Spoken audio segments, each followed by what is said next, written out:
Alors, je vous retrouve avec beaucoup de plaisir pour ce dernier indice du calmystère des chaussettes 4 éléments et j'ai vraiment hâte de vous montrer cette petite subtilité sur le thème cette semaine du feu qui était le 4e élément qui nous manquait à notre chaussette. Donc cette semaine, à nouveau, nous allons continuer à tricoter avec votre couleur principale.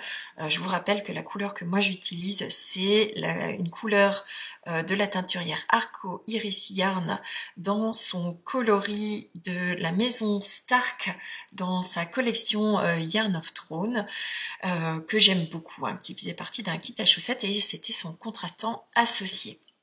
Je crois que je vous l'avais pas précisé depuis le début, mais voilà. Et donc ça donne cette magnifique couleur. De quoi vous aurez besoin pour cet indice? Vous allez avoir besoin à nouveau de 2 petits marqueurs. Donc vous avez votre marqueur de début de rang ainsi que votre marqueur de milieu de rang qui sont encore sur votre chaussette. Je vous invite à prendre 2 marqueurs qui ont des couleurs bien différentes de vos autres marqueurs pour les reconnaître. Donc on est arrivé à la fin de vos fameux 10 rangs de jersey que vous avez réalisés sur vos chaussettes. Alors, qu'est-ce que on va faire cette semaine? La première chose, on va vérifier si vous avez bien tricoté le bon nombre de diminutions. Il est possible alors je vais enlever mon marqueur de début de rang, il est possible que vous ayez plus ou moins de nombre de mailles à l'arrière de votre chaussette. Donc normalement, vous devriez avoir la moitié de vos mailles en attente sur la partie basse pour la taille 56 mailles. Pour la taille 64 mailles, vous n'avez que 30 mailles sur la partie du dessous et 32 mailles sur la partie du dessus. C'est normal, on a créé un déséquilibre pour pouvoir obtenir ce motif ici. Donc il va falloir qu'on réalise 2 augmentations pour retrouver 32 mailles sur le dessous. Si jamais, si vous faites la taille 72 mailles, c'est la même chose, il vous manque des mailles sur le dessous du pied, vous devez à la fin en avoir 36 et donc il va falloir réaliser 1 ou 2 rangs d'augmentation pour pouvoir retrouver vos 36 mailles du dessous. Donc moi j'en ai 32, donc la première chose à faire chez vous, c'est de compter combien de mailles vous avez en dessous de votre chaussette. Si vous en avez déjà 32, c'est que vous avez pas forcément fait suivi mes instructions concernant le relevage de mailles ici, c'est pas grave, pas de panique, il n'y a pas besoin de les faire. Si vous en avez déjà 32, vous n'avez pas à faire cette grande augmentation. Si vous en avez déjà 36, si vous faites la taille 72 mailles, pas de souci. Si jamais vous avez fait la taille 56 mailles et que vous avez 30 mailles à la place de 28, il suffira de faire 2 diminutions à la place des augmentations que je vais vous montrer.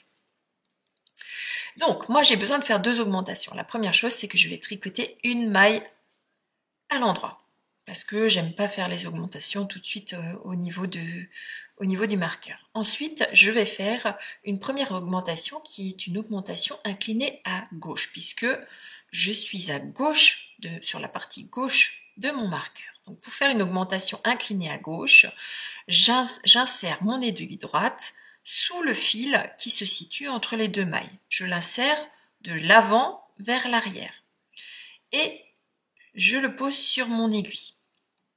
Et cette maille-là, je vais venir la tricoter par le brin arrière, mais je la tricote à l'endroit, ce qui me fait une augmentation. Donc je vous remontre.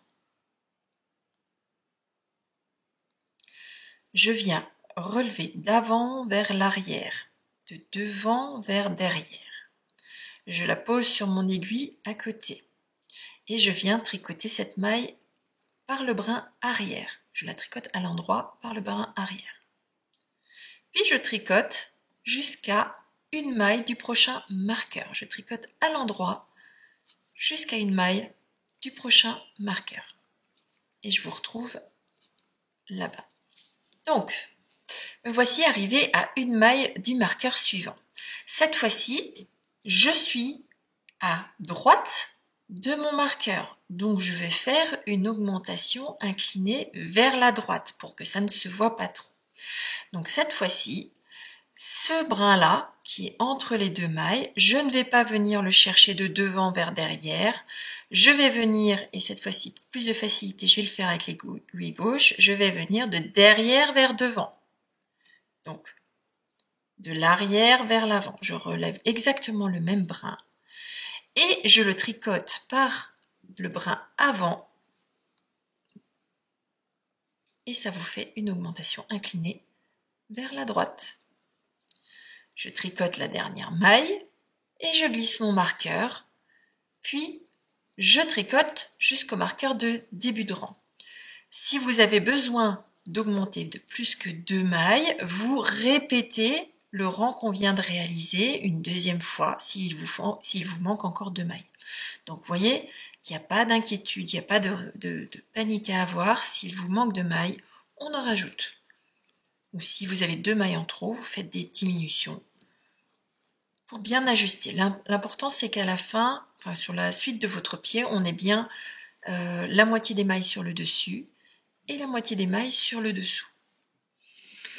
Donc, on est arrivé à la fin de votre rang de positionnement, donc, enfin d'augmentation, ou de diminution, ou de rien du tout. Donc, on va attaquer le rang numéro 1. Donc, sur le patron, sur l'indice, vous avez la possibilité de suivre toutes ces indications en ligne à ligne. Si jamais le ligne à ligne ne vous convient pas, vous pouvez retrouver aussi les diagrammes. Donc vous avez 2 diagrammes, un diagramme 1 et un diagramme 2. Il faudra bien juste les suivre dans le bon ordre. Donc sur la page 7 du patron, donc tout à la fin, vous retrouvez les diagrammes. Donc là, moi je vais vous guider sur cette vidéo sur les 2 ou 3 premiers rangs pour vous montrer tous les gestes techniques. Ensuite, les gestes se répètent. Ce sont toujours les mêmes points, ils sont simplement positionnés d'une autre façon et donc vous n'aurez qu'à suivre le ligne à ligne. Donc le premier rang, on va tricoter à l'endroit, la partie basse de votre pied, qui restera toujours en jersey sur la totalité de votre chaussette pour le plus de confort. J'ai décidé de ne pas vous mettre de motif ni de texture sur le dessous du pied pour que lorsque vous marchiez, vous n'ayez pas de sensation désagréable sous le dessous du pied.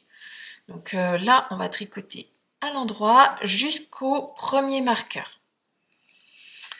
Donc, premier rang de votre pied, on va commencer, donc on a glissé le marqueur, on va commencer par faire 2 mailles à l'endroit. 2 mailles à l'endroit. Ensuite, on va faire glisser une maille, comme si on la tricotait à l'envers. Tricoter à l'endroit la maille suivante. Glisser une maille comme si on la tricotait à l'envers. Tricoter une maille suivante. Glisser une maille comme si on la tricotait à l'envers et on tricote 2 mailles à l'endroit. Normalement, vous avez 9 mailles. 1, 2, 3, 4, 5, 6, 7, 8, 9 et on place un marqueur. Donc, entre le marqueur précédent et celui-ci, vous aurez votre premier diagramme. Puis, on tricote à l'endroit jusqu'à atteindre 9 mailles avant le marqueur de début de rang. Lorsque j'atteins 9 mailles avant le marqueur de début de rang, je place à nouveau un marqueur. Là encore, c'est pour identifier le début du graphique du diagramme, si jamais vous suivez le diagramme. Si vous ne suivez pas les diagrammes, dans l'explication ligne à ligne, il vous indique quand glisser vos marqueurs, pour vous donner des repères. Donc là, je vais tricoter 2 mailles à l'endroit, puis je vais glisser une maille comme pour la tricoter à l'envers, je tricote la suivante à l'endroit, je glisse une maille comme pour la tricoter à l'envers, je tricote la suivante à l'endroit, je glisse une maille comme pour la tricoter à l'envers et je tricote les 2 dernières mailles à l'endroit. J'ai fini le rang numéro 1. Toutes les mailles glissées qui sont sur les diagrammes ou dans les explications rang par rang de cet indice, ce sont des mailles glissées comme si vous les tricotez à l'envers. Donc ne les torsez pas, faites-les passer juste d'une aiguille à l'autre. Je glisse mon marqueur de début de rang et là encore, comme on est sur le dessous du pied, je tricote tout à l'endroit jusqu'au prochain marqueur. Quand j'arrive au marqueur suivant, je le glisse. Donc pour ce rang 2, on va, donc si vous suivez les diagrammes, hein, ce sera le rang numéro 2 du diagramme 1, donc vous aurez toujours le diagramme 1 sur la droite, puis le diagramme 2 sur la gauche. Si vous suivez le rang à rang, il suffit de suivre tel que c'est écrit.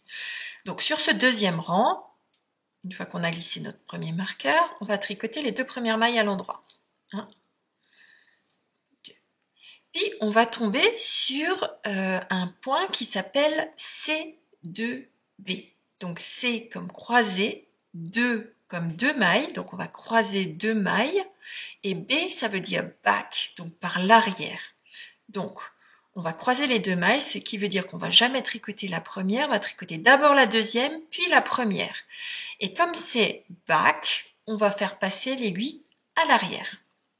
Donc on va croiser à l'arrière, ce qui veut dire qu'on va tricoter d'abord la deuxième maille par l'arrière, puis on va tricoter la première maille par le brin avant. C'est le même point que vous avez utilisé pour la tresse. Donc normalement, vous pouvez avoir la même facilité de réalisation. Ce point-là, au lieu de le ramener comme vous avez fait pour la tresse, cette fois-ci, on ne va pas ramener la maille. On va tout simplement faire la suivante. Donc la suivante, on va faire exactement la même chose. C2B, cross to back. Donc on va passer l'aiguille à l'arrière puisque c'est du B. Je commence à tricoter d'abord la deuxième maille. Je la tricote par le brin arrière, mais je la tricote à l'endroit, mais par le brin arrière. Je ne laisse pas tomber ma maille. Je vais tricoter ensuite la première maille à l'endroit par le brin avant et je laisse tomber les 2 fils. Deuxième rang. Et je vais le réaliser une 3e fois. Je passe deuxième maille. Vous voyez ? Je vais essayer de vous le montrer de plus près. Je prends d'abord la deuxième maille par le brin arrière. Je la tricote à l'endroit. Bien sûr, je ne laisse pas tomber mes 2 mailles. Hein, celle-ci n'est pas tricotée, hein, attention. Puis je prends la première maille que je prends par le brin avant et je la tricote à l'endroit. Et c'est à ce moment-là que je laisse glisser les 2 mailles. Donc vous avez 3 mailles identiques. Et vous avez vu que ça ne fait pas du tout le même rendu que la tresse. La dernière maille, je la tricote à l'endroit. Je glisse mon marqueur et je tricote toutes les mailles suivantes à l'endroit jusqu'au marqueur suivant. Donc je suis arrivée au marqueur suivant, je glisse mon marqueur. Ensuite, je fais une maille à l'endroit, tout simplement. Et je retombe sur un point qui s'appelle cette fois-ci C2, donc cross 2. Je croise 2 mailles, croiser 2. Et cette fois-ci, c'est pas un B, c'est un F. Donc ce qui veut dire que F comme front, donc back c'est derrière, front c'est devant. Donc cette fois-ci, mon aiguille de droite, je vais la faire passer devant, parce que je vais croiser à l'avant, pour croiser mes 2 mailles. Et donc je vais commencer par tricoter la deuxième maille à l'endroit, puis la première maille à l'endroit. Et je laisse tomber les 2 mailles. Donc là, vous avez fait comme une mini torsade réalisée sur 2 mailles, mais vous n'avez pas eu besoin d'aiguille auxiliaire. Je répète, puisque je vais réaliser ce point-là 3 fois d'affilée. Donc, C2F, cross to front. Donc, je croise 2 mailles, mais par l'avant. Je commence par tricoter par le brin avant la deuxième maille, qui est sur mon aiguille gauche. Puis, séparer un petit peu. Je prends la première et je tricote la première par le brin avant et je laisse tomber les 2. 3e fois, je tricote, je vais essayer de vous le montrer tout près, je tricote la deuxième maille par le brin avant, puis la première maille par le brin avant et je laisse tomber les deux. Il vous reste 2 mailles avant votre marqueur de début de rang. Je les tricote à l'endroit.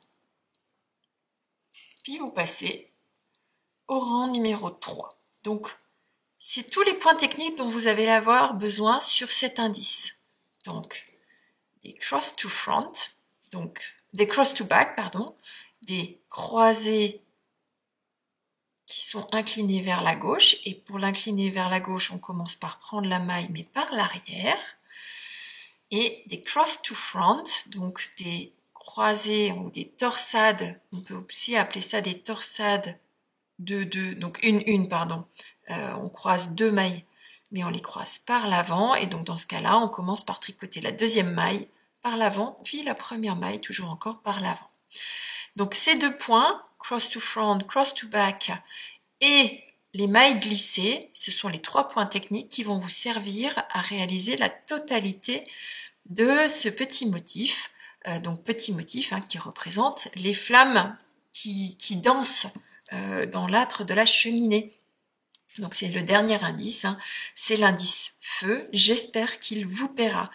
Donc je vous laisse répéter ces rangs-là. Donc vous avez 20 rangs sur le diagramme au total. Je vous laisse répéter le nombre de rangs qu'il vous convient. Il faudra vous arrêter environ, alors pas environ, il faudra vous arrêter à 4 cm avant la longueur de pied désirée. Donc vous mesurez votre pied, vous prenez 4 cm de moins, les ans c'est déjà compris dans ces 4 cm de moins, et vous continuez à tricoter. Ce qui est important, c'est que vous vous arrêtiez dans le diagramme sur un rang pair. Donc soit un rang numéro 2, numéro 4, numéro 6. Mais voilà, ne vous arrêtez pas sur un rang impair puisque vous serez un petit peu... le motif sera moins joliment fini quand on fera la transition sur la suite, sur les orteils. Donc je vous laisse tricoter. Vous en avez pour un petit moment puisque c'est tout le pied. Et on se retrouve tout de suite pour vous, tout à l'heure pour moi, pour la réalisation de ces orteils. Alors on attaque désormais la dernière section de ce cal et on va réaliser les orteils de la chaussette. Donc on est arrivé à la fin du rang. Vous, comme d'habitude, on glisse le marqueur de début de rang et on va tricoter. On va d'abord couper le fil de votre couleur principale. Donc, on coupe la couleur principale puisqu'on a terminé avec cette couleur-là. Et on va venir joindre la couleur contrastante donc, que vous aviez laissé en attente jusque-là. Et on va tricoter à l'endroit jusqu'au prochain marqueur. Donc, c'est un premier rang qui est un rang de positionnement puisqu'on va tricoter tout simplement à l'endroit et on va enlever les marqueurs qui nous servaient pour le motif. Et après seulement, on va commencer à faire les diminutions des orteils. Donc je vous retrouve quand on enlève les marqueurs. Donc quand on arrive au premier marqueur, donc le tout premier, on va le glisser. Celui-ci, on le garde puisque c'est celui-ci qui va nous indiquer où et quand faire les diminutions pour les orteils. Ensuite, je continue à tricoter à l'endroit jusqu'au prochain marqueur. Donc normalement, vous devez avoir 9 mailles. Donc, on retrouve le motif qui s'arrête. Et quand j'arrive au premier marqueur, celui-ci, je l'enlève. Sur le patron, il y a écrit RM, R comme remove, remove c'est enlever, remove marqueur, donc on enlève le premier marqueur. Puis on tricote jusqu'au marqueur suivant. Et encore une fois, le marqueur suivant, on va l'enlever.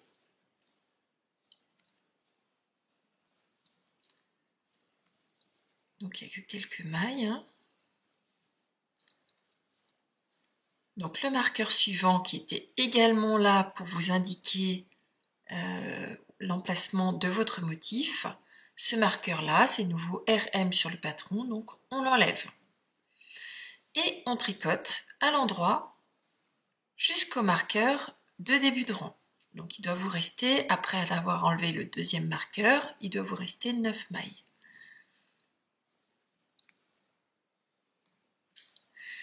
Donc je suis revenue au début. À nouveau, je glisse mon marqueur de début de rang et là je vais commencer les diminutions de mes orteils. Donc je vais tricoter une maille à l'endroit. Donc ne vous inquiétez pas si ici les mailles sont un peu lâches, on va vous les remaillerez, enfin du moins en rentrant les fils, ça va tout se remettre en bonne forme.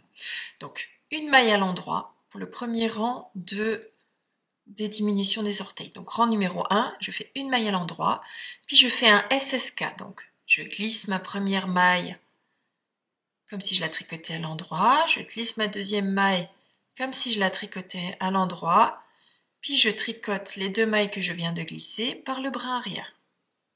SSK qui est aussi un GGT, glisser, glisser, tricoter, torse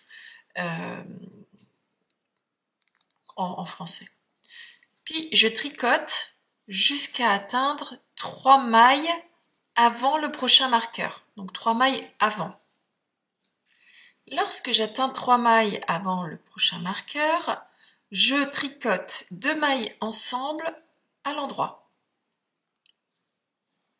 Puis je fais une maille à l'endroit et je glisse mon marqueur. Je tricote une maille à l'endroit et à nouveau je fais un SSK, donc SSK comme le GGT, je glisse comme si je tricotais à l'endroit, je glisse comme si je tricotais à l'endroit et je tricote les 2 mailles par le brin arrière. Et là encore, je vais tricoter jusqu'à atteindre 3 mailles avant le marqueur de début de rang. Donc marqueur de début de rang, sur le patron, vous trouvez ça écrit BOR-M. BOR, ça veut dire Beginning of Run. Donc début, beginning of, round, c'est le rang. Donc lorsque vous atteignez les 3 mailles avant votre début de rang, je vais détwister ma chaussette. Donc là, il me reste 3 mailles. Là, je vais faire comme avant, je vais tricoter 2 mailles ensemble. Et la dernière maille, c'est une maille endroit. Et je glisse mon marqueur de début de rang. Donc, je tire un peu mes fils parce que c'est un peu lâche. Donc ça, c'était la fin du rang 1. Le rang 2, on va tricoter tout le rang à l'endroit, donc pas de diminution. Sur le rang 1, vous aviez au total 4 diminutions. Sur le rang 2, vous n'avez aucune diminution. Donc cette répétition de rang 1 où vous faites 4 diminutions et de rang 2 où vous ne faites que tricoter sans aucune diminution, tricoter à l'endroit sans aucune diminution, vous allez répéter ces rangs 1 et 2 4 fois si vous faites la première taille, donc 4 fois au total, y compris celle que vous venez de réaliser, 5 fois si vous faites la taille 2, donc la taille 64 mailles, et 6 fois si vous faites la taille 3, donc la taille 72 mailles. Au final, après avoir fait cette répétition de rang 1 et 2, il vous restera 40 mailles sur vos aiguilles pour la taille 1, 44 mailles sur vos aiguilles pour la taille 2, et 48 mailles sur vos aiguilles pour la taille 3. Une fois qu'il vous restera ça, il faudra répéter uniquement le premier rang. Et ce premier rang, donc avec les diminutions, vous allez le répéter 4 fois pour la taille 1, 5 fois pour la taille 2 et 6 fois pour la taille 3. Et il vous restera après 24 mailles, donc 24 mailles, soit 12 mailles pour le dessous du pied et 12 mailles pour le dessus du pied. C'est ce qui va nous servir à réaliser un grafting.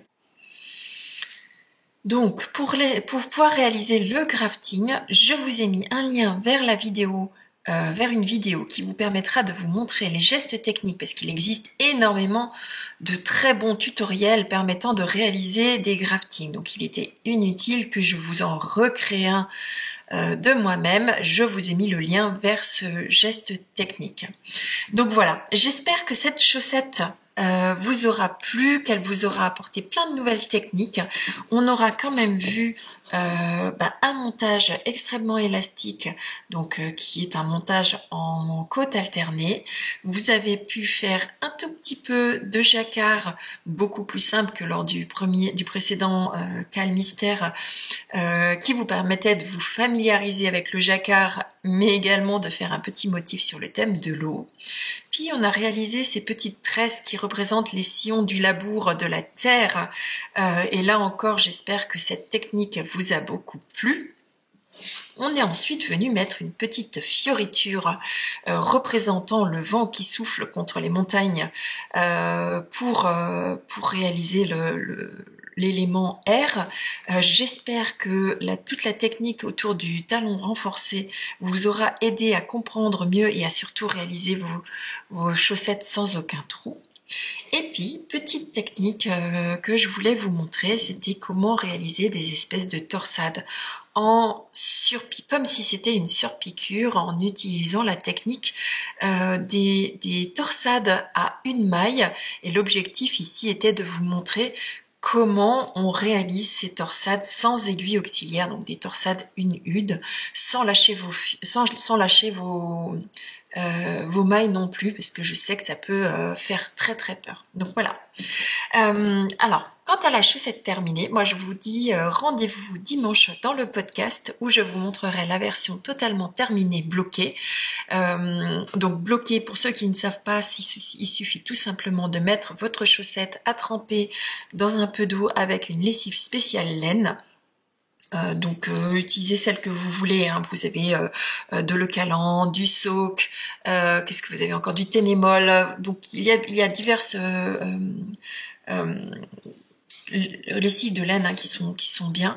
Une fois que vous avez laissé tremper un petit quart d'heure votre chaussette, alors à température ambiante, hein, ni chaud ni froid, ne le donnez pas de choc thermique à votre laine, ne la faites pas feutrer, ne l'abîmez pas. Donc température ambiante, une quinzaine de minutes. Une fois que vous avez fait ça, vous essorez votre ouvrage, puis vous le laissez sécher. Moi, je les mets sur des bloqueurs à chaussettes. Je vous mets dans la barre de description les bloqueurs à chaussettes que j'utilise, que j'aime utiliser parce qu'ils sont variables en termes de taille. Je peux utiliser la pointure qui correspond à mon pied et je les laisse sécher tranquillement et la chaussette est terminée. Donc moi je vous dis à dimanche, j'espère que vous avez pris beaucoup de plaisir, moi j'ai pris beaucoup de plaisir à vous préparer cette chaussette et je vous fais de gros bisous, bye bye. I'm gonna let the sun shine in today. I'm trying to make this darkness go away. I'll paint with colors and I'll sing until my lungs give out. Gonna let the sun shine in